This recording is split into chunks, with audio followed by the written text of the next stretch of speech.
नमस्कार मित्रों, मैं हूं प्रशांत पांडे। ईश्वर वाणी के इस खास पॉडकास्ट में आपका स्वागत है। आज हमारे साथ मौजूद हैं महर्षि स्वामी संजीव प्रकाश योगी जी, मौनी बाबा आश्रम कालका जी, दिल्ली के रहने वाले। इनसे हम सनातन धर्म पर विस्तृत वार्ता करेंगे और जानेंगे कि सनातन क्यों जरूरी है और आज के युवाओं में किस ढंग से इसका प्रसार हो रहा है और युवा कैसे सनातन की ओर आकर्षित हो रहे हैं और अपने सनातन को फिर से नए सिरे से अपना रहे हैं और सरकार का इसमें क्या योगदान है। स्वामी जी का स्वागत है। सबसे पहले तो आपकी चैनल को देखने वाले समस्त देशवासियों को, जो बाहर से विदेश से भी देखते हैं, सबको आशीर्वाद, नमन, वंदन। और अभी हम लोगों ने भारत का स्वतंत्रता दिवस मनाए हैं, सबको बहुत बहुत शुभकामना। हम जानना चाहेंगे कि सनातन धर्म की शुरुआत कब हुई और कैसे इसका प्रसार हुआ। सनातन धर्म का न कोई ओर है न कोई अंत है, इसका कोई समय अवधि बताता है तो मेरे हिसाब से नाइंसाफी वाली बात होगी। जिसका न कोई ओर हो न कोई अंत हो, वही सनातन है। जब ये कोई देश विदेश कुछ भी नहीं था, तब भी ये सनातन था। इसका गवाह सूर्य, चंद्र, पृथ्वी, ये तीनों ही सनातन के गवाह हैं। और ये जितने भी पर्यावरण देख रहे हैं, ये सब सनातन के गवाह हैं। जितनी पहाड़ देख रहे हैं, जितनी नदियाँ देख रहे हैं, जितनी आप समुद्रें देख रहे हैं, ये सब सनातन के गवाह हैं। यानी इस सनातन के अंदर ही ये लोग भी हैं, इसलिए इनका न कोई ओर है न कोई अंत है, वही सनातन है। स्वामी जी, सनातन धर्म एक जीवन पद्धति है या धर्म? सनातन कोई धर्म नहीं, सनातन एक जीवन जीने का कला पद्धति है। सनातन में सबकी सेवा है। गंधर्व, ऋषि, मुनि, कन्या, मानव, दानव, जीव, जगत, जगदीश, पर्यावरण, यानी जितने भी पृथ्वी पे वस्तुएं आपको दिखाई दे रहा है, जो स्वर में भी हैं और जो व्यंजन में भी हैं, ये सबको सनातन में सेवा की जाती है। उसी को सनातन कहते हैं। सनातन किसी से बैर नहीं सिखाता, ना तो सनातन कभी आज तक किसी को नुकसान किया है। उसी को सनातन कहते हैं। यानी दूसरे को, संतान को भी तन पे खड़ा कर दे, वही सनातन है। मेरा मानना, मैंने जो आज तक पढ़ा है, जो मैंने जाना है, जो मेरी आभा हुई है, जो मैंने उसको दर्शन रूप में जो माँ भगवती को मैं पूछता हूँ, जो उन्होंने मुझे सनातन के बारे में बताया है, सनातन यही है। सबका सेवा ही सनातन है। ये जीवन जीने की कला पद्धति है। इसको कोई जात वर्ण व्यवस्था से ना जोड़ा जाए। और सनातन धर्म हिंदुत्व है, धर्म हिंदू है, क्योंकि सनातन के ही साथ हिंदुत्व भी आता है। वो इसलिए आता है कि जब हम अच्छे कार्य करेंगे, वो हिंदुत्व ही कर सकता है, हिंदू ही कर सकता है, दूसरे में नहीं है दम। दूसरे अगर कहीं ना कहीं करता तो कोई हिडन एजेंडा है। और पूरी पृथ्वी ही सनातन थी, पूरी पृथ्वी हिंदुत्व था। और धीरे धीरे धीरे धीरे समय दर समय कालीन के अनुसार उसमें से कुछ करते गए, बनते गए, फिर होते गए। लेकिन पुनः अब 2025 में आज हम आपसे बात कर रहे हैं, 2032 तक पूरे विश्व में सनातन का 70 से 80% डंका फैल जाएगा। क्योंकि अब देश विदेश के देखते हैं, लोग भी सनातन को मानने लगे हैं। अभी एक मैंने आर्टिकल पढ़ा बहन सुनीता विलियम्स की। जब वो अंतरिक्ष में थी, वो बहुत सारी समस्याएं में थी, उनके खाने पीने की सामग्रियां अवधि बच गई थी कम दिनों की। तब उनको बोध आया कि अभी चैत्री रामनवमी है, उस विषय में फिर उनको याद आया कैसे किया जाता है। वो सारी चीज़ जब की, वैसे उन्हें व्रत रखना प्रारंभ कर दी उसके अंदर ही। तो वो उनको आभा हुआ, उनको माँ भगवती का अनुकंपा उन पे हुआ। और उन्होंने, और उनके साथ एक नासा का ही कोई और भी सहपाठी उनकी वैज्ञानिक थी, वो भी बहन थी। तो उनको दोनों को अनुभव हुआ जो कोई दिव्य शक्ति है, माँ की शक्ति के रूप में, जो पूरी सृष्टि को चला रहे हैं। कण कण में माँ है और प्रत्येक जीव जगत जगदीश जंगल जानवर सबकी रक्षक माँ ही है।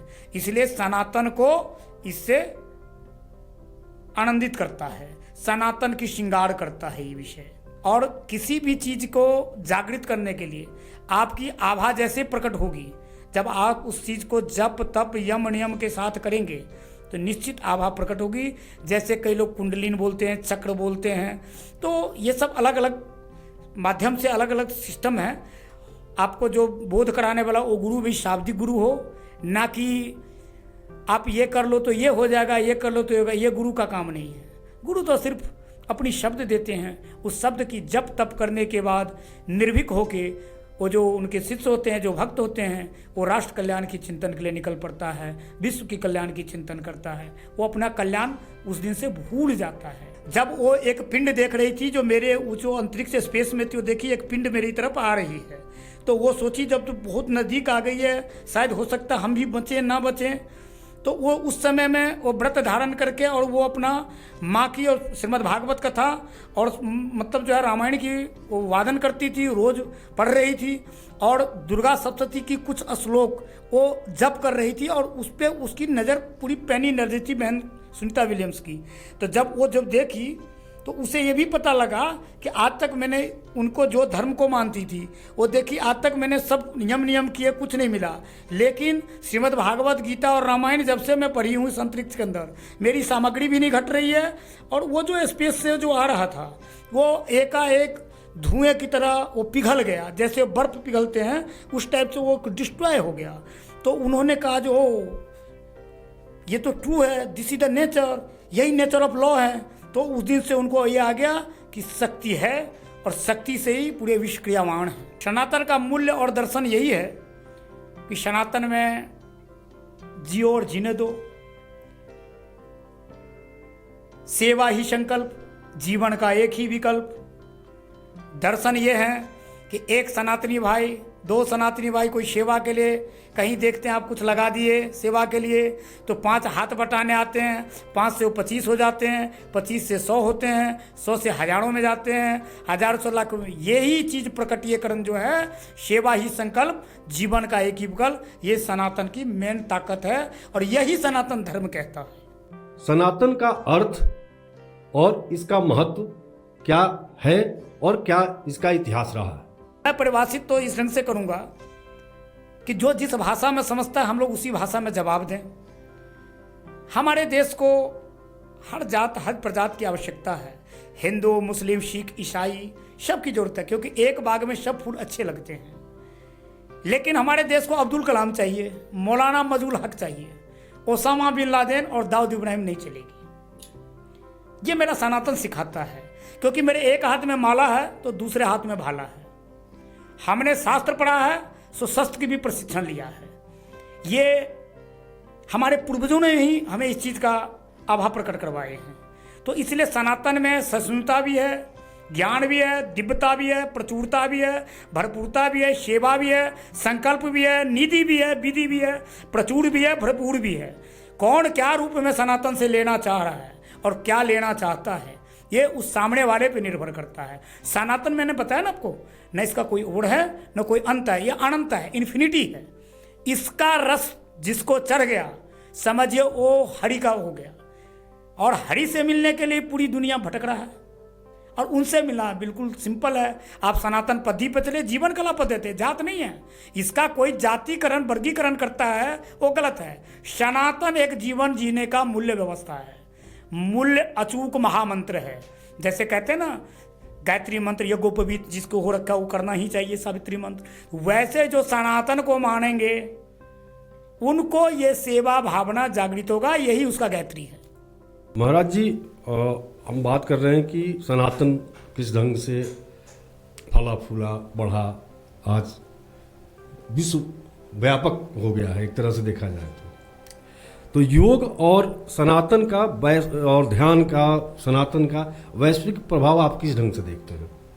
सबसे पहले तो मैं अभिवादन और साधुवाद करता हूँ आदरणीय प्रधानमंत्री जी को, जिन्होंने मेरी योग भारत की परंपरा पद्धति की सबसे बड़ी व्यापन ताकत और मेरा समझिए जो सबसे बड़ा वो मेरा मुद्रा स्थल था, समझिए जिसको आज के लोग धन के पीछे भागते हैं, तो समझिए योग ही हमारा धन था, इस तरफ से जी, समझिए। जी। उसको आदरणीय प्रधानमंत्री हमारे देश में कई सौ वर्षों से उसको विलीन करता चला गया था। पूरे विश्व को हमारे आदरणीय प्रधानमंत्री जी ने ये एहसास कराए, लोगों को स्वास्थ्य ठीक हो रहे हैं और पूरे विश्व ने अपने योग को माना। और आज पूरे इस्लामिक कंट्री भी आजकल योग को मान रहे हैं, सूर्य नमस्कार भी कर रहे हैं। और ये अच्छी बात है, क्योंकि सूर्य भगवान किसी जाति विशेष के लिए नहीं बने। क्योंकि जैसे कहते हैं ना, शिव है तो जीव है, वैसे सूर्य ही शिव है, और सूर्य नहीं है तो कुछ भी नहीं है। तो इसलिए जो भी कोई प्रणाम कर रहे हैं, ये योग का ही कारण है। और हमारा योग से ही पूरे भारत का पहचान अभी बढ़ रहा है। सनातन धर्म की बात की तो सनातन का ही पार्ट है योग, क्योंकि सनातन में मैंने आपको पता ना, जिसका ना कोई ओर है ना अंत है। जितने भी दुनिया में अच्छे कार्य हैं, जिसे मानव जगत का कल्याण हो, जीव जगत जगदीश तीनों का मिश्रण हो, वो काम सनातन पद्धति से ही हो सकता है। 4 वेद हैं, 18 पुराण हैं, जी, उसको किस ढंग से डिफाइन किया गया है? हमारे चारों वेद में जीवन जीने की कला पद्धति से लेके ईश्वर की प्राप्ति तक। और आपको बता दूं, नासा के पुराने जब हमारे बहुत साल पहले भारत जब आज़ाद है, उससे पहले कुछ तो हमारे फॉर्मूला उपनिषद के, श्रीमद् भागवत गीता से, रामायण से, उपनिषद से, चारों वेद से, 18 महापुराण से, ये सारे लोग जो बाहर के आए थे हमारे यहाँ लुटेरे, उनमें से भी ज्ञान लूट के ले गए। और कुछ मेरे यहाँ के कुछ लोग, उस समय के भी लोग वो रह गए जो वो ज्ञान नहीं ले पाए। लेकिन मेरे देश की ऋषि मुनि परंपरा, मेरे पूर्वजों ने अभी तक पद्धति मानते आए, उसको बरकरार रखा।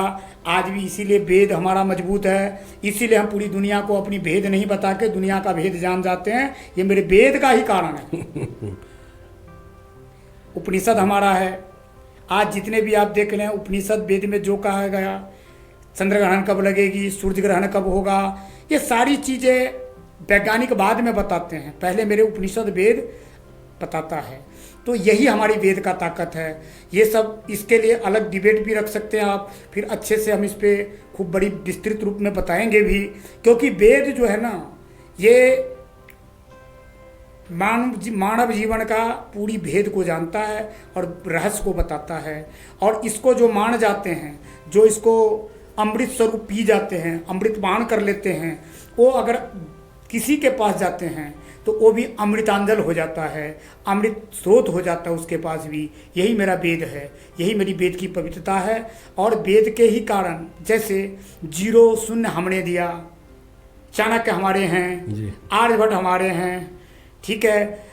वैदिक गणित के अभी परम श्रद्धेय भगवान आदि गुरु शंकराचार्य, पूरी पीठाधीश्वर, अभी वैदिक गणित के उनसे बड़ा विश्व में कोई विद्वान नहीं है। ये वेद के कारण ही हैं।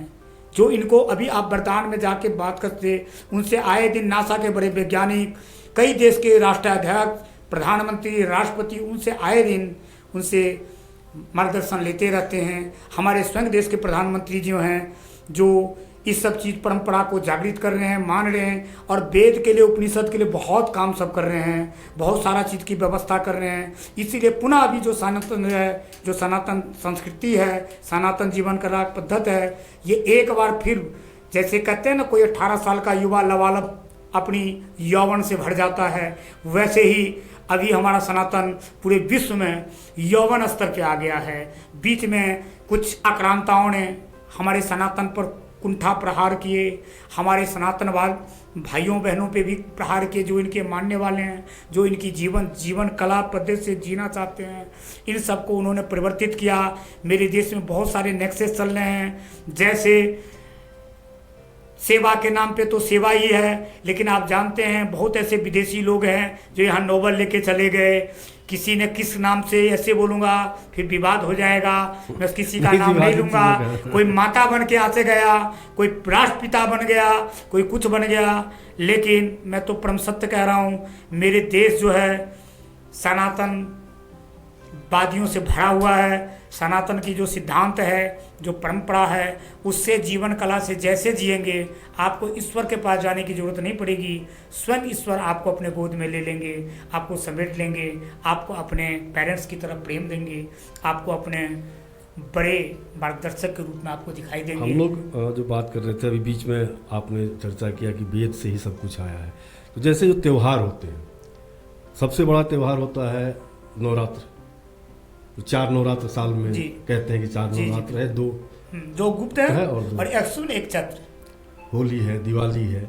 इसके पीछे का रहस्य क्या है? सबसे पहले तो जितने भी हमारे पूर्वजों ने हमारे भारत की परंपरा में जो पर्व बनाए, उसमें पहला तो खगोलीय वैज्ञानिक कारण भी है और आध्यात्मिक कारण भी है और पर्यावरण के भी कारण है और प्राकृतिक कारण भी है। हमारे आप देखेंगे जितने भी, जैसे पहला खेत का फसल करता है तो लवाण होता है धान की, वहाँ दूध और उनकी वो पूजा की जाती है। ये परंपरा हर किसान करते हैं।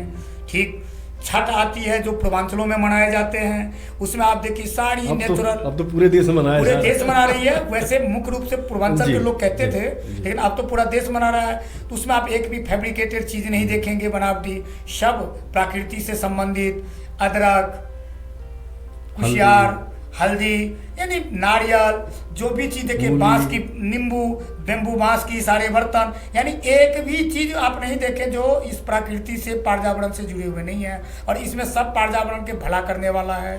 मनुष्य के जीवन में आहार के रूप में जाने पे भी वो भला करता है।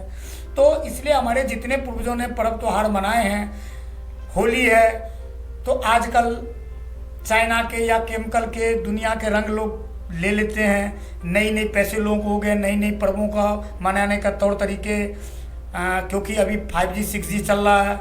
हम लोग 1G में पैदा हुए थे तो हम लोग का तरीका अलग था, लेकिन आज भी पूजा और होली तो होली होता है, लेकिन उन सब चीज़ों को जो रंग है, हम लोग पहले रंग तैयार करके करते थे, अब रंग बिरंगे आते हैं, करते हैं। उसमें भी थोड़ा सा नेचुरल प्रकृति हो, जिससे पर्यावरण का नुकसान ना हो, तो और अच्छी बात होगी।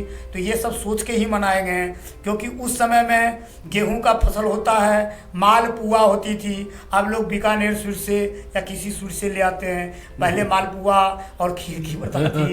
ये हमारा, हाँ जी, ये मेरा प्रकृति का था। इसलिए हमारे पर्व त्योहार ऐसे हमारे देश ने, हमारे पूर्वजों ने हर काम जो हमारे सनातन में दिया गया है, इसका कोई और अंत नहीं। मेरे कई 100 पीढ़ियों के दादा ही वो शुरू किए होंगे या 1000 पीढ़ी के, इसका ना कोई और है ना कोई अंत है।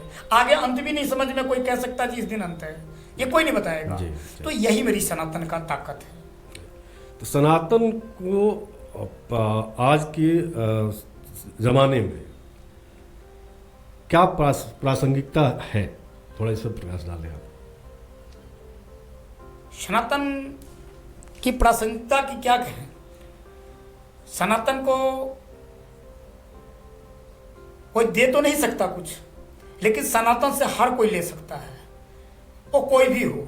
चाहे इसको जो मानते हैं सामने से वो भी, और जो सामने से नहीं मानते उनको भी सनातन ही उनको संभाल रखा है, उनको स्वतंत्र व्यवहार नहीं कर रहे हैं। हम सनातन ही हैं, हमारा जीवन का पद्धति कला है, हाँ। यही बड़ी प्रसन्नता है कि जो ना में भी हाँ है और हाँ में तो हाँ ही हाँ है।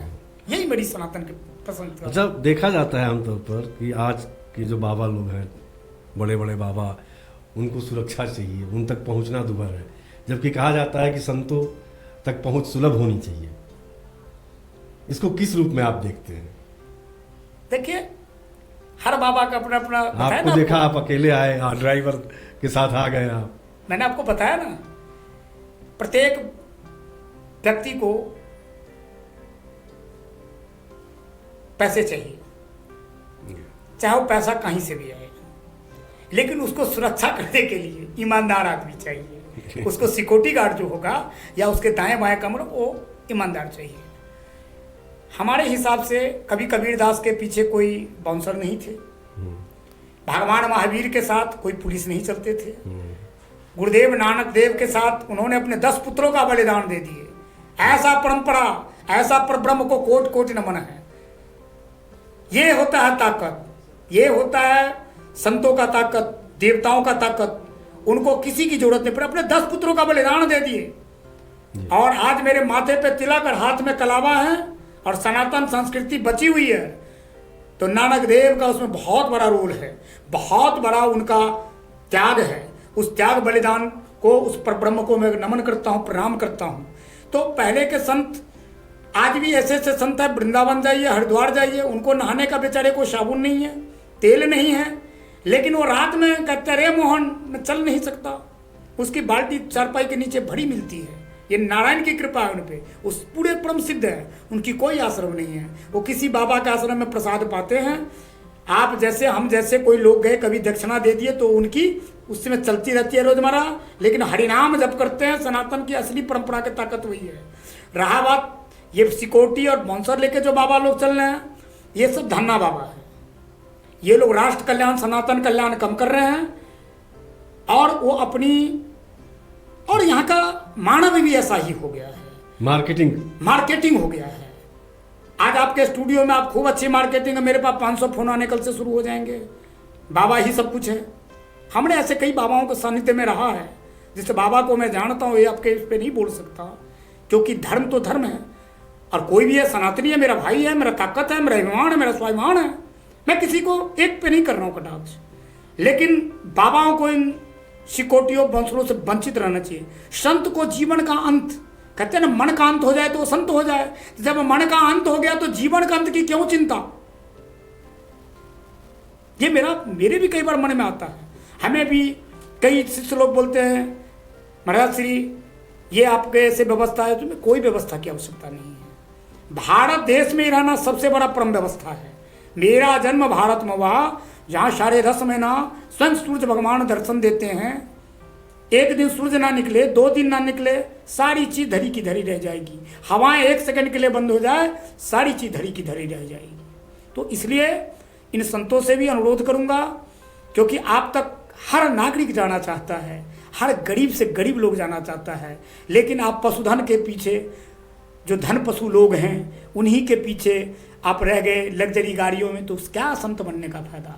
संत तो वो जो जिसके दरवाजे 24 घंटा खुला मिले, जब जिसको मन हो आए संत से मिले, अपनी मन की दुख का अंत करवाए और भले जगह पे फिर अपनी जगह पहुंच जाए, वही रियल संत है। संत का मतलब खूब श्लोक बक दिए, खूब मतलब ताम झाम दिखा दिए, उससे भगवान कभी प्रसन्न नहीं हुए हैं। क्या आपने कभी देखा समय समय पे ही राम ने भी रामेश्वरम की पूजा की है? इतनी बड़ी कार्य करते करते राम ने कभी शिव को रास्ते में नहीं पूजे। उचित समय पे ही वो पूजन दिखाए दुनिया को, जो शिव ही शिव है, शिव है तो जीव है। और शिव ने क्या कहे, राम है तो सारा सृष्टि का काम है, राम ही है। राम जब तक रमेंगे नहीं, राम सब में रमे हुए हैं, तो रामेश्वर उनका नाम दिया गया। तो ऐसे हमारे जो आदर्श हैं, जो हमारे अग्रज हैं, जो मेरे अनंत अभिभूत नारायण हैं, परब्रह्म हैं, उनसे हमें यही सीख मिलती है। उनके जंगल में माँ जानकी के, हम लोग जानकी के वंशज हैं, माँ जानकी को जब वो लेके जा रहे थे जंगल में, क्या कमी थी उनके पास? 10 को द्वारपाल उनके पीछे पीछे, सुमंत भी आए थे आधे रास्ते तक, केवट के पार कराने के बाद तो कोई नहीं रहे, सबको वापस कर दिया हाथ जोड़ के राम भगवान ने। इसलिए तो मर्यादा काला है। एको को मर्यादा तो आपको कहाँ मिल रहे हैं संत? अब कोई परम विशुद्धित लिख रहे हैं, कोई महामंडलेश्वर लिख रहे हैं। मैं तो ऐसे बहुत लोगों से मिला हूँ, ऐसे बहुत संतों से मिला हूँ जिनको मंडल का ज्ञान नहीं है और महामंडलेश्वर लिखते हैं। लेकिन क्या करें, ये सनातन है, सबको समेट के रखना ही सनातन तो है।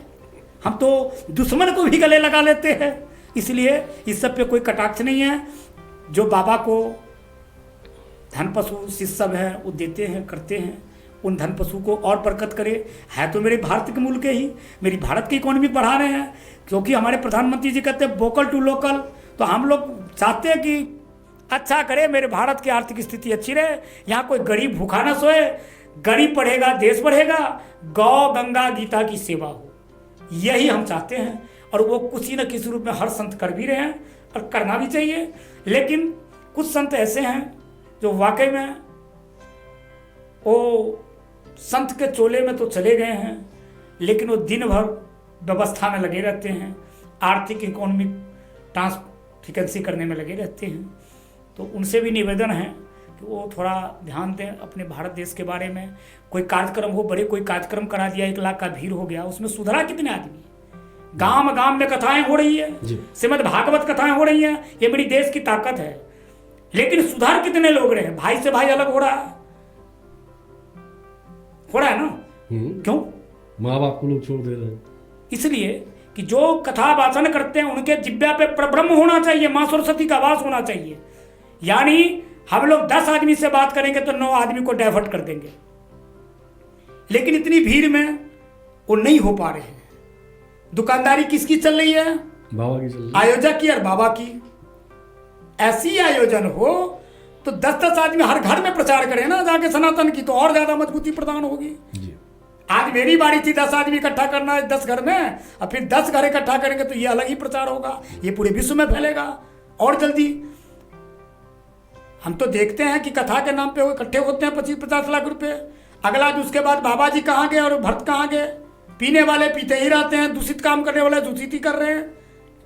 ये मेरा रामायण और मेरे श्रीमद् भागवत गीता का ये ऐसे छली नहीं करनी चाहिए। उनमें अपनी उनको छूने से ही कल्याण हो जाता है, तो सुनने से समझिए स्वयं वैकुंठ चला जाएगा। लेकिन सुनने का मतलब 2 तरह के होते हैं, एक सुन के हम रिएक्शन करते हैं, एक्शन को रिएक्शन करते हैं, और एक सुन के हम पाचन करते हैं। तो श्रवणपान करने लोग नहीं जाते हैं। गुरु जी थोड़े देर बोले झूमता है, फिर होता कब प्रसाद मिले, और फिर जैसा फिर उसके बाद आपका घर मेरा ये छूट गया, ये माया रूपी संसार है, फंस जाते हैं। और वो गुरु अब आजकल क्या है कि जो कथाकार है वो कुंडली भी बनाने लग गए हैं, वो जंतर भी लगाते हैं, वो रेमेडी भी बताते हैं। फिर हम जैसे साधक का क्या होगा? हम लोग तो सारे यूनिवर्सिटी के दवाई हैं, हम लोग सारे यूनिवर्सिटी के दवाई हैं। सब काम अच्छा है, सब होना भी चाहिए, कथा भी होनी चाहिए, लेकिन आप जो भी बहुत सुंदर बताया, जो लोग नहीं मिल पाते हैं वो दुखद विषय है। कम से कम नेता से ना मिले, किसी मिनिस्टर से ना मिले। अरे संत तो अनंत है, तो संत से तो डायरेक्ट खुला रहना चाहिए रास्ता। इस चीज में अभी हमारे देश में थोड़ा कमी आ गई है। संत इसलिए डरने लग गए हैं, अकूक धन हो गए हैं लोगों के पास, और संत का अंत उनका शिष्य ही करने लग गया, ये भी बहुत ज़्यादा आने लग गया है। ये सब गंभीर विषय है, ये सब सभी संतों को सोचना चाहिए। हमारे सनातन को मजबूत करने के लिए हम जब धन रखेंगे ही नहीं, क्योंकि आज मेरे को आप मान लीजिए 10,000 दिए, हमने 9,000 ऐसी खर्चा कर दिया, 90 बच्चे पे कर दिए, 9 आदमी पे कर दिए, तो 9 को तो 1000पति बन गया ना, तभी तो मेरा देश का कल्याण होगा। हजारों ने, लाखों ने, करोड़ों संत हैं मेरे देश में। अगर हम 1-1 रुपये ही डालेंगे तो हम 10 करोड़ संत होंगे, 20 करोड़ संत होंगे। हम 20 करोड़ देश की तिजोरी में 1 घंटे में डाल देंगे। ऐसा नहीं है संत लोग काम नहीं कर रहे हैं, यूनिवर्सिटी दे रहे हैं, फ्री में गुरुकुल चला रहे हैं। आपने भी मैं खुद स्वयं, आप दरभंगा में आइए, हम खुद दरभंगा में भी सेंटर चला रहे हैं। दलित पीड़ित शोषित बनते, उसमें एक भी सवर्ण जात के बच्चे नहीं हैं। क्यों? क्योंकि उनको रोशनी दिखाने वाला कोई नहीं है। जात के नाम पे देखते हैं नहीं, संविधान बदल जाएगा, कभी बोलते हैं वोटर चोरी हो गई। अरे मूर्खों, कम से कम उस जाके और अपनी ही जात के आदमी को जाके कम से कम मजबूत करो, उस अल्पसंख्यक को भी मजबूत करो, तभी तुम्हारी देश में छवि बनेगी। और रहा बात जो सरकार चल रही है, वो अच्छा सरकार भारत सरकार चला रहे हैं। प्रधानमंत्री जी को एक व्यक्ति के रूप में हम नहीं देखते हैं। हम संत लोग, हमारे देश का बड़ा गौरवशाली समय है, अमृतकाल योग है, जो ऐसा यशस्वी प्रधानमंत्री जी मिले हैं। जो पहले हम भारत विश्वगुरु थे, वही स्वाभिमान ये लौटा रहे हैं। ये कोई गलत फहमी में ना रहें, ये वाकई में सत्य सनातन की ही सरकार देश में चल रही है। स्वामी जी, देखा जा रहा है आज के समय में, पहले भी रहा है, आज के समय क्या कहें, मतलब जब से हमने वो संभाला है कि कुछ बाबा लोग जो है राज सत्ता के इर्द गिर्द अपने आप को घुमाने में और लगे रहते हैं कि कैसे भी एक गठजोड़ बने। इसको आप किस रूप में देखते हैं, कहाँ तक जायज है? देखिए, पहले की जो परंपरा थी, पहले जैसे राजा के राज दरबार में गुरु आते थे, बाबा आते थे, तो राजा अपनी सिंहासन छोड़ देता था और उस सिंहासन पे राजा को बिठाते थे और उस बगल में खड़े हो जाते थे, शरणागत हो जाते थे। और गुरुदेव में भी वो पावर होता था, जो अपनी राज्य की आंख बंद करते थे, पूरी बातें वो सारी उनको पता लग जाती थी और राजा को कान में बता के जाते थे, ऐसे समय में ये चीज़ होने वाला है, तुम्हारे राज्य में यहाँ ये प्रॉब्लम है। वो अंतर्दशा गुरुओं की भी कमी हो गई है। और अभी का जो बाबा लोग हैं, राज सत्ता के गुलाम हो गए। पहले धर्म सत्ता के गुलाम राजा होते थे, आज राज सत्ता के गुलाम बाबा लोग हो गया है। ये दुखद बात है। और जब तक गुरु से कोई भी जनसेवक, जननायक, सिद्धि योग, अमृत योग का ज्ञान नहीं लेगा, तब तक न वो स्वयं सिद्ध हो पाएगा, न उसकी जनमानस की विकास सिद्ध हो पाएगी। ये मेरा मानना है, मैं थोप नहीं रहा हूं, यही परंपरा कहता है, यही सत्य है। तो क्या इसके पीछे कोई पुरस्कार, अवार्ड, बहुत सारी चीजें हैं, बहुत सारी चीजें हैं। धन? हाँ, बताया ना मैंने आपको, इससे पीछे बहुत चीज है। अभी आप अपने देश में सर्वे कराइए तो कितने फर्जी आपको महामंडलेश्वर मिलेंगे, कितने फर्जी आश्रम चल रहे हैं। वाकई में जो सेवा करने का भाव है, मैं आपके चैनल के माध्यम से कहता हूँ, मुझे कोई सरकार कहे जितनी भी दिल्ली एनसीईआरटी में या दिल्ली में गौ माता है, आवारा, जिसको नंदी को हमारे आवारा कहते हैं लोग, हमारे नंदी बाबा हैं, उन सब को भी अगर जमुना किनारे किनारे गोकुल नगरी जैसा बसा दे दोनों तरफ, हम सबकी रक्षा कर सकते हैं। एक भी सड़क पे गौ माता नहीं छोड़ेंगे। उसके लिए सरकार हमें बुलाएं, वही हिसाब किताब रखें, हमें कोई पैसे की जरूरत नहीं है। वो जगह दें, अपने आप सनातन में इतनी ताकत है कि सनातन बताए ना आपको, देता है। दान दाताओं की मेरे देश में कमी नहीं है। लेकिन बाबा लोग आश्रम पे आश्रम, आश्रम पे आश्रम, हकीकत का जो काम है, आप किसी बाबा के आश्रम में 5000 गौ माता सेवा कर रहे हैं, अरे उसकी दूध कितने गरीब पी रहे हैं, आप मुझे बताएं, कितनी गरीब पी रहे हैं? दूध जा कहाँ रहा है? दूध जा कहाँ रहा है? उसकी गोबर, उसकी आजकल गोबर खाद बनती है, गोमूत्र है, उसका व्यापार चल रहा है। उसको जब तक हम सरकार के माध्यम से उसको हम खोलेंगे नहीं गरीब कल्याण के लिए, आप जानते हैं, ट्रैवलर बस्ती में जाइए, आदिवासी में, मैं तो प्रधानमंत्री जी को धन्यवाद करता हूँ, मेरे देश को, ट्रैवल को पहचानते हैं हमेशा, वो आदिवासियों को साथ देते हैं। उनकी परख देखिए, दशरथ मांझी, माउंटेन मैन कहाँ से लाए, अमृति देवी, ये सब कहाँ से ला रहे हैं, वो देखिए, उनकी पारखी नजर देखिए। तो ऐसा ही अभी जमुना जी साफ हो जाएगी, साफ हो जाएगी। जमुना जी साफ कोई संत ही कर सकता है, कोई सरफिरा बाबा जब आएगा जो जमुना जी में ही अपनी त्याग कर देगा, तभी हो सकता है।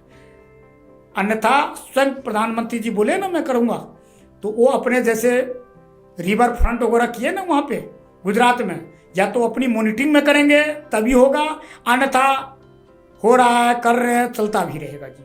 ये नहीं कि ये सरकार का विजन है, करना चाहिए, करेंगे, प्रतिबद्ध है, लेकिन इसको करने के लिए वहाँ क्या है, आज तक मैं तो आपके चैनल से आदरणीय मुख्यमंत्री जी को भी कहता हूँ, अभी तक आप एक जांच क्यों नहीं विधानसभा में बहस करवाइए? कितने लोग, पिछली सरकार कितने करोड़ रुपए खा गए जमुना के सफाई के नाम पे, कितनी एनजीओ पैसे लेके गए। आप मेरे भी फाउंडेशन है, आप मेरे एनजीओ को आप बुलाइए, आप दीजिए, पाई का हिसाब से डेली का रिपोर्ट लीजिए। लेकिन वो लोग जो खाए वो कहाँ हैं?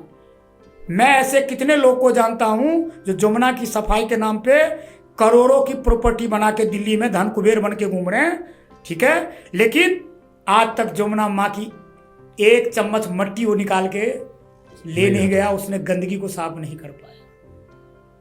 तो गर्मी के दिनों में नाला बन जाती है। हाँ, और इस सब को काम करने, आपने जीडी अग्रवाल का नाम सुने होंगे, बहुत बड़े वैज्ञानिक थे।